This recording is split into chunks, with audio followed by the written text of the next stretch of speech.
Hello friends, what is the course of physiological jaundice? If you see course of physiological jaundice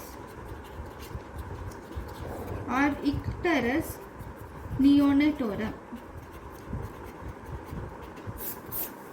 it will start appearing in 2 to 3 days, and then it usually peak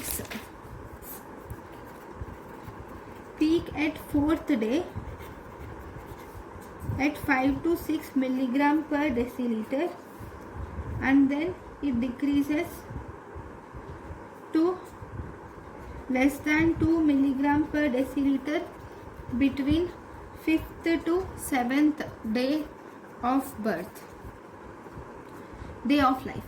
Okay, so this is the course of physiological jaundice. Thank you.